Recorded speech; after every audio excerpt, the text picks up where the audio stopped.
श्रीराम समर्थ. गोपाल कृष्ण भगवान की जय.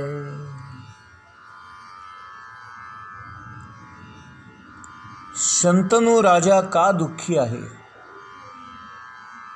त्याच्या दुःखाचं कारण काय असावं याचा शोध घेण्याचा देवव्रताने म्हणजे त्याच्या मुलाने खूप प्रयत्न केला. अनेक ठिकाणी जाऊन आला, अनेक लोकांशी बोलला, अनेकांना विचारलं, पित्याला देखील विचारलं, पण तोही काही सांगेना. शेवटी त्याने पित्याचा रथ हाकणारा सारथ्यालाच विचारावं असं त्याने ठरवलं आणि राजा शंतनूचा रथ हाकणारा जो सारथी होता त्यालाच याने विचारलं की तू राजाला घेऊन रोज कुठे जात होतास आणि असं नेमकं काय घडलं की राजा दुःखी झाला. त्याने आता अन्न पाणी सुद्धा त्याग केलेला आहे. त्याला खाण्यापिण्यातही आता काही रस राहिला नाही. तो विचित्र वागतो आहे. वास्तविक पाहता सारथ्याचा कोणालाही काहीही न सांगण्याचा एक नियम असतो आणि तो नियम त्याने पाळायचा असतो की आपला मालक किंवा आपला राजा कुठे जातो, काय करतो, या गोष्टी त्यांना माहीत जरी असल्या तरी त्यांनी कोणाला सांगायचं नाही असा एक नियम असल्यामुळे सारथी गप्प राहतो. तो म्हणतो, मी जर सांगितलं तर महाराज मला शिक्षा करतील, मला कामावरून काढून टाकतील, माझा संसार उघडा पडेल, माझा प्रपंच उघडा पडेल, माझी नोकरी गेली तर मी खाऊ काय, अशी तो भीती व्यक्त करतो.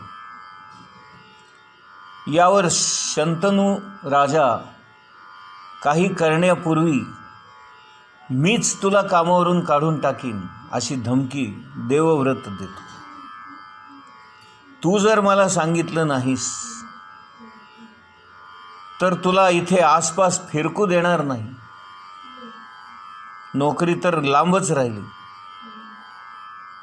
तुला आमच्या जवळपास सुद्धा येता येणार नाही अशी धमकी दिल्यावर तो बिचारा बोलू लागला.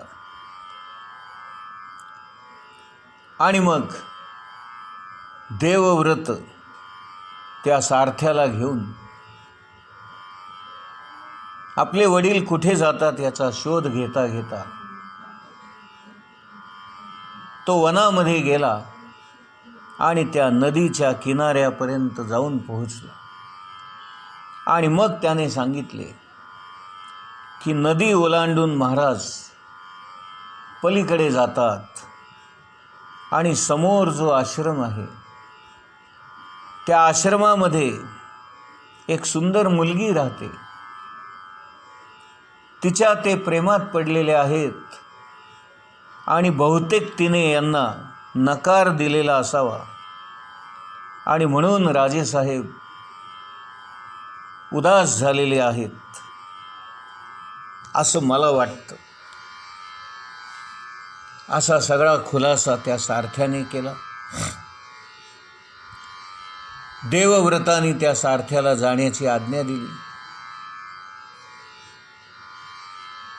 आणि स्वतः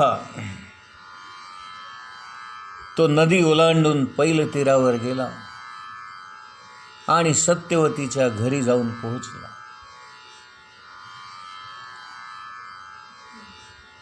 तिच्या आश्रमामध्ये त्याने तिच्या वडिलांची भेट घेतली, आपली स्वतःची ओळख करून दिली.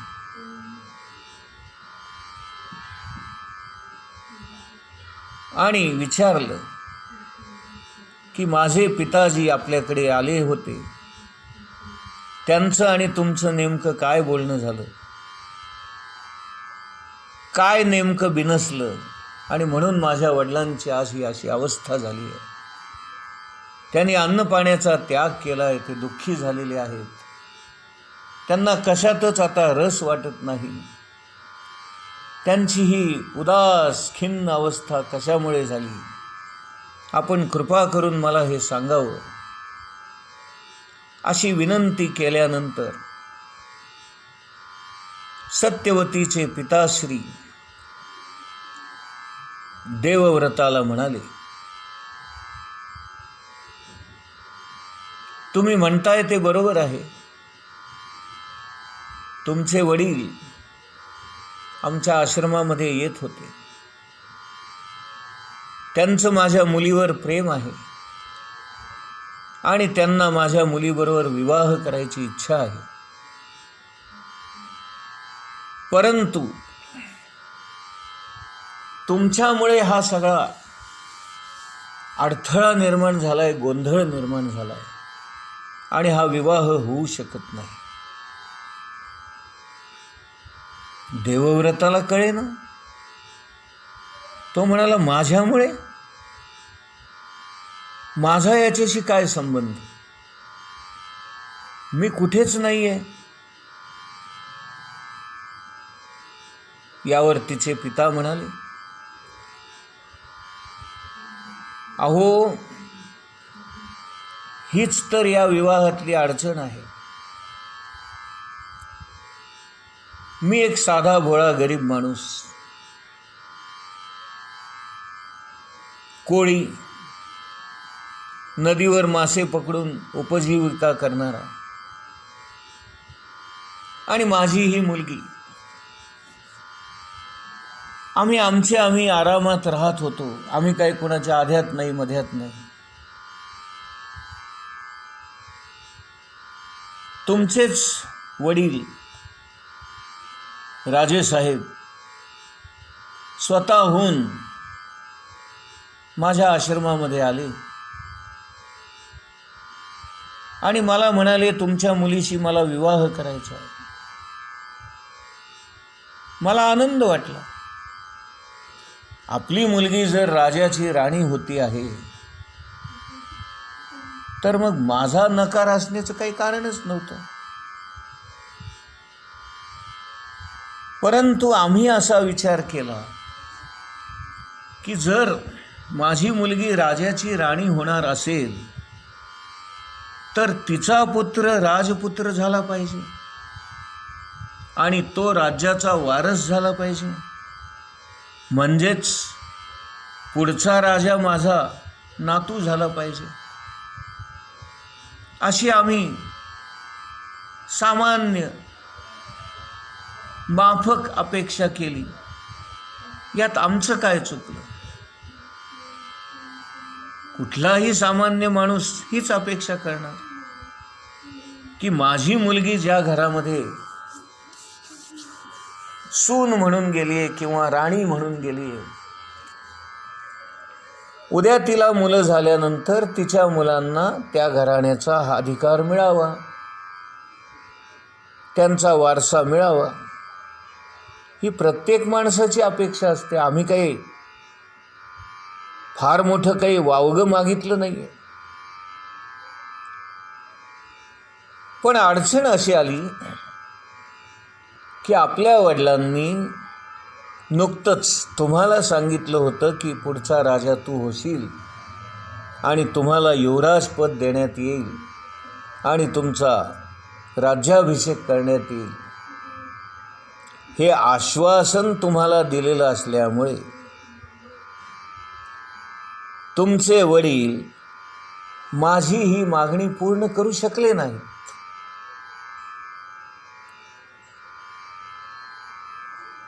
आणि मी त्यांना एवढंच म्हणालो की माझी ही अट मान्य असेल तर मुलीला घेऊन जा, माझी काहीच हरकत नाही. त्यांना माझी अट मान्य नसल्यामुळे ते काहीही न बोलता दुःखी झाले, उदास झाले, खिन्न मनाने माझ्या आश्रमातून निघून गेले.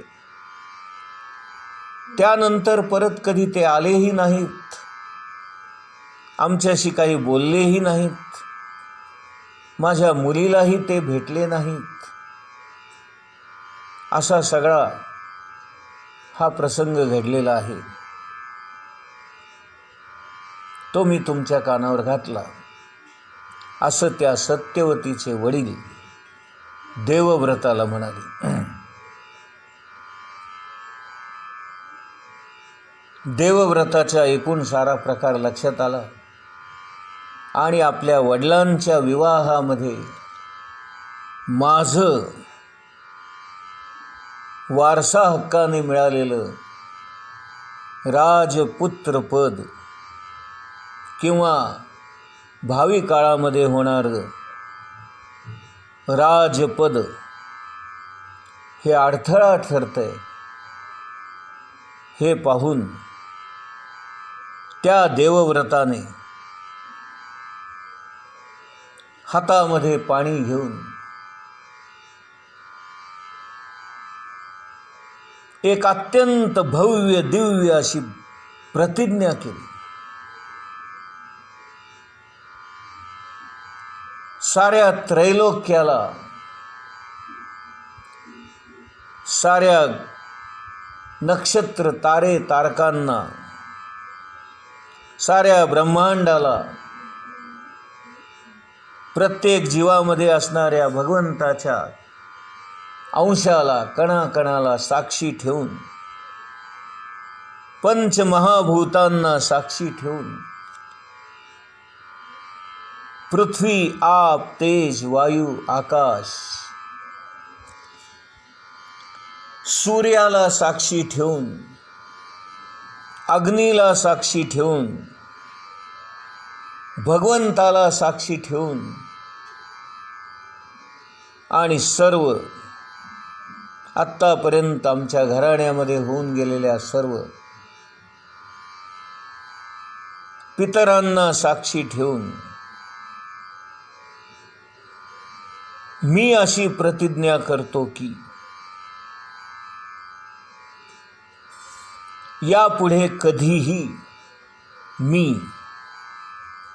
राजा शंतनू यांच्या पश्चात राजा होणार नाही. मी कुठल्याही प्रकारचं राज्यपद किंवा त्या राज्यातला वाटा मागणार नाही किंवा मला ज्येष्ठ पुत्र या नात्याने युवराज पद मिळावं आणि माझा युवराज्याभिषेक व्हावा अशी मागणी सुद्धा मी कधी करणार नाही, अशी प्रतिज्ञा त्याने केली.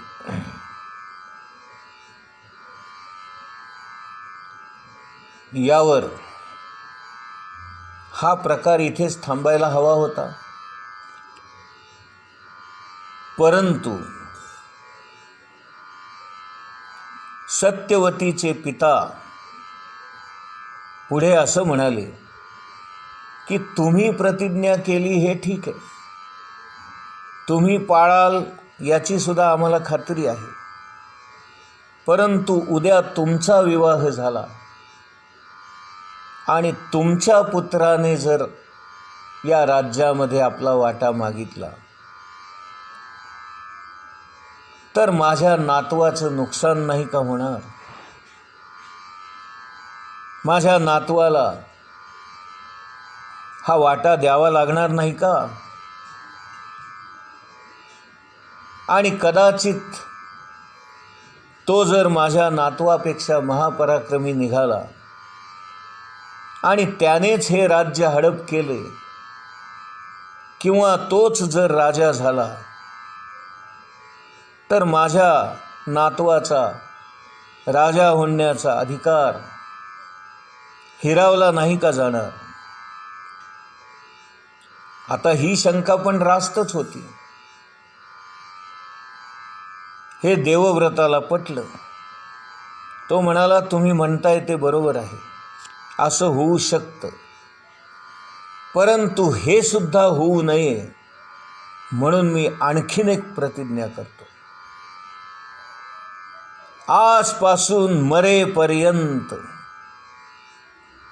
मी कोणत्याही स्त्रीशी संबंध ठेवणार नाही आणि कुणाशीही विवाह करणार नाही,